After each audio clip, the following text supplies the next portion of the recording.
Hello, and welcome to Women in Business, where we interview entrepreneurs and senior managers and show you the strengths, successes, obstacles, and roadblocks women experience in business.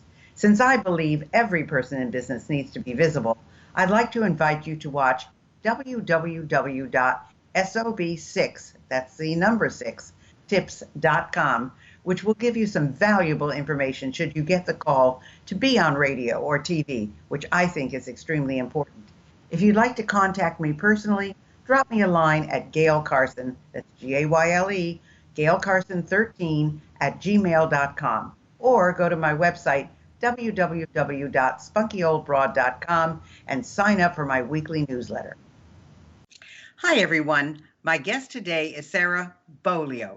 She is a speaker and a consultant who trains workplaces and managers on skills-based sexual harassment prevention and response. Her work has been featured in multiple news outlets, including the Harvard Business Review, Associated Press, U.S. Chamber of Commerce, NPR, Ask Men, Fox News, Boston Business Journal, just to name a few. And in 2018, she co-founded The Uncomfortable Conversation, a nonprofit YouTube channel that helps people engage in meaningful conversation about sexual violence. Her new book is Breaking the Silence Habit, a practical guide to uncomfortable conversations in the Me Too workplace. And of course, you can get more about that at her website, which is sarahbeaulieu.me, which we'll talk about in later in the program. But welcome, first of all, Sarah. You are providing a much needed service right now. And boy, do I have lots of questions for you. Welcome. Thank you. Thank you for having me. I hope we can have a long, uncomfortable conversation. Dig into some of those things. Yeah, I mean, it's funny because people always ask me, because I started in business so long ago, and there were very few women. I think most 99% of my work was with men. And they asked me, was I ever sexually harassed? And maybe I was, and maybe I just wasn't aware of it. And maybe I just laughed it off, because I just didn't take it seriously. But I would ask you about the impact of the Me Too movement on workplace relationships and behavior. So what has changed with all of this? What remains the same? I know that the men I talk to are almost afraid to say anything, do anything, go anywhere, be alone with a woman. So tell us what's going on right now. Well, I mean, so I think it's important to talk about the Me Too movement, but I like to talk about the Me Too movement by starting with the idea of where is it that we all want to end up at when, sort of what's the end game here? And so in my mind, the way that I think about the end game is what we want is kind of think of what you referred to is when you started in the business world, it wasn't very gender diverse. Gender diversity is increasing at all levels of organizations and of boards. And I think that's what we want, right? That's a part of the workplace relationship and workplace culture that's not going away. But what we want when we go to work is to feel safe, respected, and to be productive together. So how are we going to do that? So there's a couple of things that get in the way of that. And you actually mentioned both of them. So one is this idea of pervasive sexual harassment. So whether or not whether you personally experienced it, whether or not you would even name what you experienced sexual harassment, what we do know is that 25 to 85% of people experience sexual harassment in a workplace context. Additionally, we know that 1 in 4 women and 1 in 6 men, at least here in the U.S., experience sexual abuse or assault in their lifetime. So those are people who are coming to work already having had those kinds of experiences in their lives. And then 3, we have this context piece of the Me Too movement in some ways has created more conversation about sexual harassment, but it's also created some fear about having those conversations about sexual harassment. And so we're now seeing Pew Center did a research study about a year ago that found that more than half of workers across genders feel less comfortable interacting across gender than they did before the Me Too movement started. So when we think about where we're going, I think it's important to understand kind of where we are and what the moment that we're living in is right now.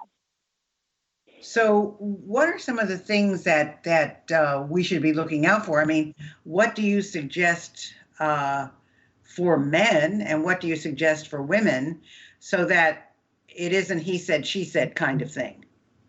Well, I think what I suggest is the same across genders, which is that we need to have more uncomfortable conversations about boundaries, behavior, and power in the workplace. And we need to have those conversations before incidents of sexual harassment take place, rather than waiting for them to happen and then having a conversation about them. So when we think about uncomfortable conversations in the context of sexual harassment and violence, we're really thinking about, how do we understand the dynamics of, we can take an example, right? So, one thing I hear a lot about is how we greet people. So if you are a woman and you walk into a meeting for the first time, you're with a male colleague, you're meeting perhaps an important client, the client reaches out, shakes the male colleague's hand, and then goes in for a kiss or a hug with the female colleague. So on the surface is maybe that's fine with you, maybe it's not fine with you. The hug or the kiss is not actually the problem. The problem is that we're not talking about those things before they happen. So thinking about the way that we want to be greeted and thinking about how we have those conversations beforehand can really make a difference. Well, actually, I think shaking hands is when you first meet, but certainly people that I have known for a variety of time, or have had some kind of a relationship with in terms of working with them. Very often you hug, and men hug too, but they hug with kind of a bump kind of a thing, as opposed to a hug. You always see men hugging and then patting each other on the back, whereas with women, more of a hug with maybe a kiss on the cheek. And frankly, I don't see anything wrong with that. I'm very warm, open, friendly, and that's kind of how I am. But, you can read whatever you want into it, and you can go in with a chip on your shoulder and all kinds of different things like that. But now we are learning to be socially distant. And so correct, exactly. Hugging is less of a problem. Right. We're staying 6 feet away from each other, so we're not running into that now. Right. But you talk about skills-based sexual harassment, and I'm not sure I know what that means. What's the difference between skills and rules, and how is it different than compliance and so forth? Right. Well, so let's break that down a little bit. So I think it's, what has happened in a lot of organizations in response to the Me Too movement is that there's been a double down on the rules. So it's this is what sexual harassment is, and you cannot do it or you will be fired. And so, I think certainly that's an important place to start a conversation. It's, that's not how you would approach any other skill, right? So if you were learning how to play soccer, you wouldn't have your coach sit you down and read you the rules of soccer and then tell you you'll just be pulled off the team if you don't know how to play by the rules. Really, the art of learning soccer comes in drills. It comes in practicing specific skills. It comes in playing, practicing those skills by yourself and with a team. Understanding, I have 2 young children, so understanding that in soccer, you kick the ball, you don't pick up the ball unless you're the goalie, in which case you can pick up the ball. So there's a lot of then how do you get the ball across the field, and what are you kicking? How do you kick the ball, and how do you kick it into the net in the right direction? So when we think about what we want to be focusing on in the workplace, what we want to be focusing on is really getting good at some of those skills. So, when going back to this, this issue of how we greet each other, I think it's great if you appreciate hugs, you feel confident in your ability to set boundaries, you're interacting with people who are respectful of a boundary that you might set. If you're dealing with somebody who knows how to read body language or not read body language, I think there's a lot of skills that are inherent in getting those interactions in a way that's safe and respectful for everybody. And so learning those skills and getting better at those skills and helping not just to do them yourself, right? So if you happen to be really good at it, how do you take it the next level and start teaching other people those skills? So the idea with skills-based sexual harassment is that we can't just read people the policy and expect them to know how to follow it when there are a whole bunch of underlying skills that we don't necessarily teach children. We don't necessarily teach them in elementary schools or middle schools or high schools or colleges. So it shouldn't be a surprise that you're going to have some set of people who come to the workplace not knowing how to behave and interact. Well, that's true, and but I do think that it has heightened people in 2 different ways. I think women who are very sensitive to all of this maybe making a bigger deal than what it needs to be. And I think that men who don't know what they should or shouldn't do are scared to death. So somewhere in the middle is a meeting place, and that's where people like you come in so handy, because I kind of, I'm such a friendly, outgoing person that, to me, I mean, you really got to trip over something for me to take offense at it. But I think that there are a lot of people who maybe just don't know what to do. So give us an example of an uncomfortable conversation in the context of sexual harassment. That might help us all out. Right. Yeah. So let's think about a different kind of example, right? So maybe this is something that, so maybe this is either something that you've experienced or that you're witness.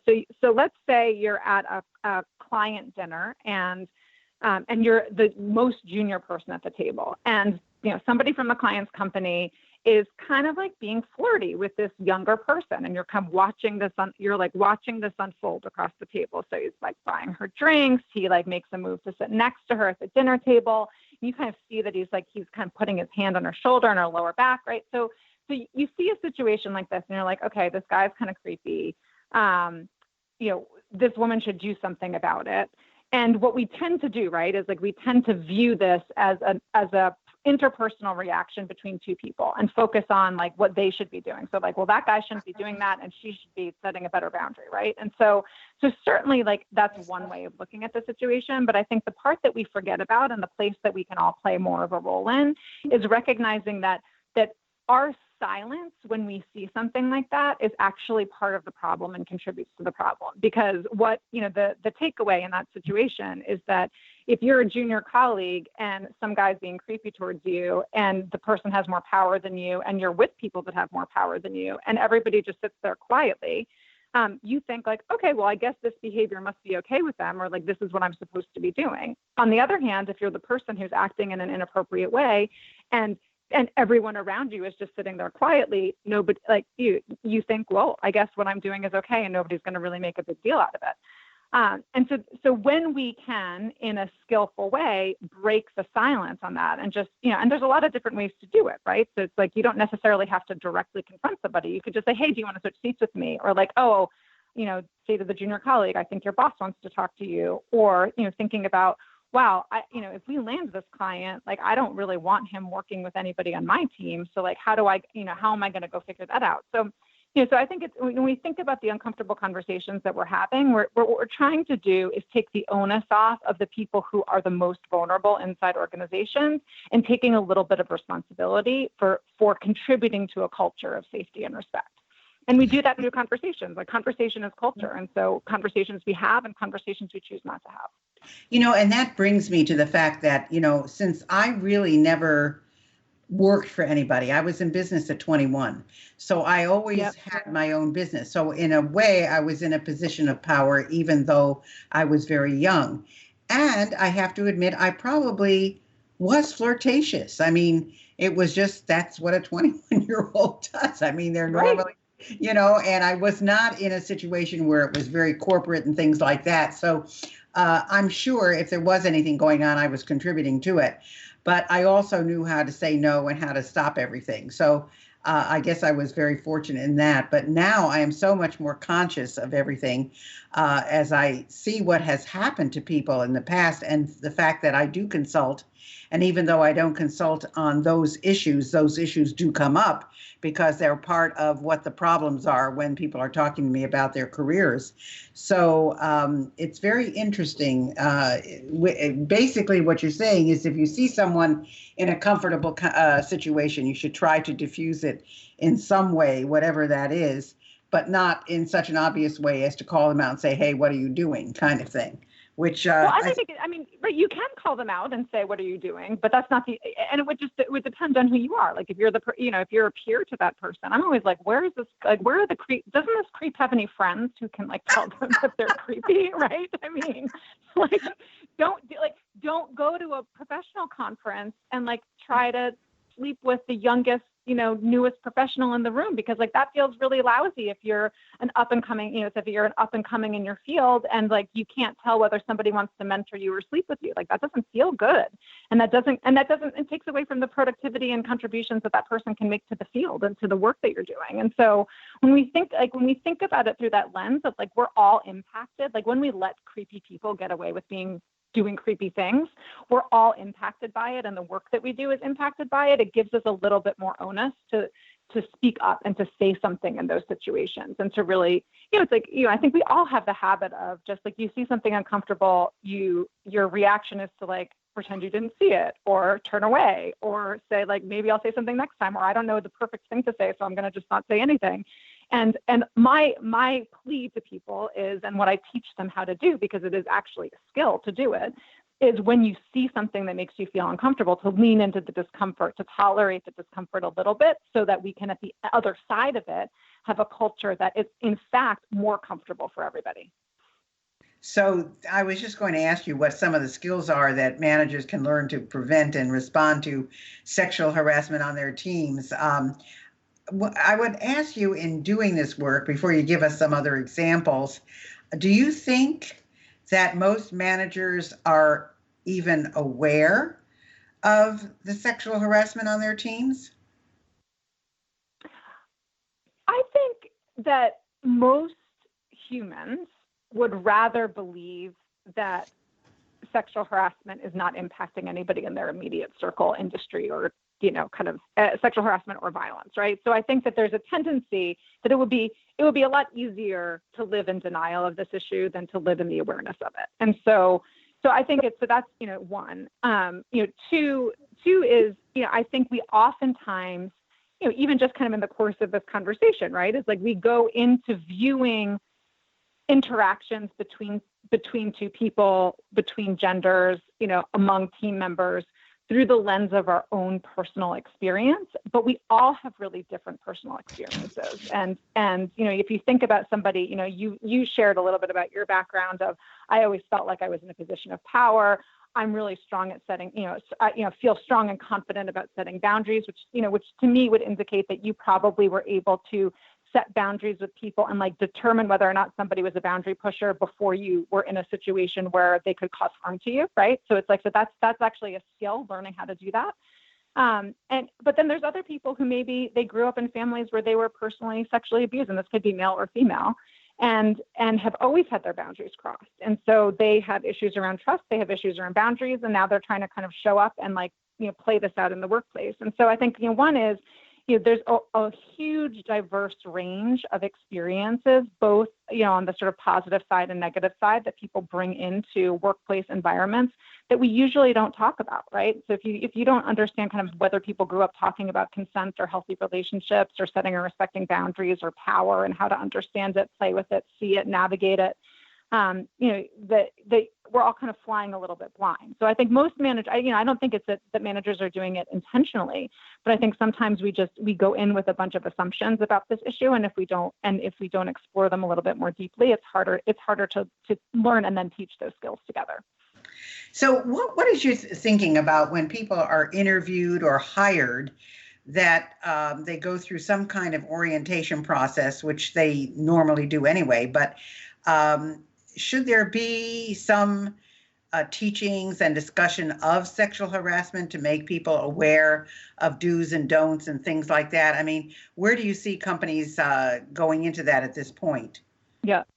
Well, I think absolutely. So, I think one is that everybody, sexual harassment law tends to be pretty consistent from country to country, right? So it's like, if you're thinking about what the laws are that define sexual harassment, company policies that are related to sexual harassment. So if you're thinking about workplace relationships, if you're thinking about whether or not you as a manager are obligated to report sexual harassment, not just that is reported to you in a managerial position, but perhaps that you witnessed at an industry conference. So there's some organizations have policies that require you. So I think absolutely you need to start with kind of like, what are the rules of the game here at this company? What are the rules that govern us? And then and then in addition to that is like, what does the reporting policy look like? So I think that that's a really important thing, a place that companies can train at the very outset of employment, which is when incidents of sexual harassment are reported, take place in the company or in the related to third parties. So like a vendor, a client, a customer. What are my options for reporting? Can I report anonymously? Do I report to HR? Do I report to a manager? What is the process by which decisions are made, and how are those decisions communicated back to me? So I think that's kind of a very bare minimum of training that I think more and more organizations are doing, and some states here in the United States are required to do that kind of training. But the second place, and I think, the kind of core skills is, one skill that I train on is the skill about how to have an uncomfortable conversation in the context of sexual harassment. So rather than looking at incidents and saying, is this sexual harassment or not, but saying something like, how might somebody respond if they heard an inappropriate comment? How might somebody respond if they saw that the customer touching the junior colleague's lower back? So kind of workshopping and unpacking those kinds of scenarios to really help better understand the way people think. And then a couple of other just really easy skills to teach on is one, bystander intervention. So that's really, kind of what I was talking about the choices that you can make about how you intervene when you witness something that is kind of creepy or troubling, and why to do it. And then another skill that's really important, which is how to respond legally and compassionately to a report of sexual harassment. So that's another place where managers really want to learn that skill. They want to get it right. And there are, from a company perspective, legal repercussions if you get it wrong.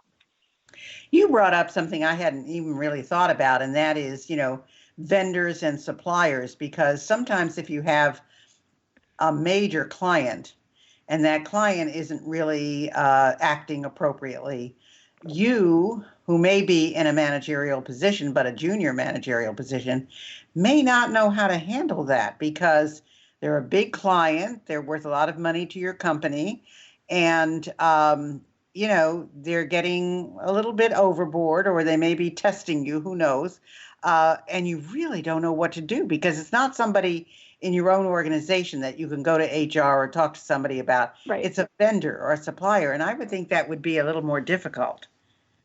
Yeah, I think that's a really important, and it's more difficult, and it is harder to cover by policy. And the implementation of that policy is going to highly depend on the management and leadership of the organization. So if you think about, the example that you laid out, if you're junior on this team, you've got a big, client or supplier or vendor who's acting inappropriately or potentially inappropriately with you. And you're right, is the time that you want to know that your manager has your back is before something like that happens, not while it's happening, right? Because it's, when you think about that, in addition to the percentages of people who are sexually harassed, up to 3/4 of people don't report incidents of sexual harassment. And they don't do that because they don't trust the systems, they don't trust the people, or they think that it would just be like easier to just, deal with it myself and not kind of, quote, make a big deal out of it, which is, again, one of the reasons why sexual harassment continues to take place is that, it's incredibly hard to report. There's personal, professional, financial repercussions, we can kind of see incidences and stories of retaliation, like most recently kind of at Victoria's Secret, we saw some severe allegations about retaliation for people who did report sexual harassment. But at the same time, if we don't report it, it can't be addressed. And we can't hold people accountable unless it is reported. And so in those situations, it's like the time to have the conversation is before an incident happens and not afterwards. Absolutely. Well, first of all, I want to make sure people know how to find you, Sarah. So what is the best way to reach you? What is your website? I don't know if you have a gift available for anybody. Tell us a little bit about where we can find you. Absolutely. So my website is my name, which is Sarah with an H, and the last name is Beaulieu, so sarahbeaulieu.me. And you can find all of my social media information there. I'm on Instagram, I'm on Twitter, I'm on Facebook. and love to interact with people across all of those channels. And if you do go to my website, there's two things that I have for folks who visit my website and sign up for my email list, which is one, you can take a conversation assessment to reflect on your own experience having conversations about sexual harassment and violence. And I also have a free discussion guide available that is connected to my book, Breaking the Silence Habit. Fantastic. And people, please pay attention. It is Sarah Beaulieu, BEAULIEU.me. It's not .com, not .net, not .info. It is .me. So be sure you .me. Yeah, go there to find out what she's talking about. And for those of you that have followed me for a while, I've developed on Facebook, if you're over 50, an SOB virtual club. So you can go to facebook.com/group/virtual SOB club. If you're interested in joining, I'd love to have you. We have, I'm in there daily answering questions and giving you tips and things like that. So I'd love for you to join. Sarah, this has been absolutely fantastic.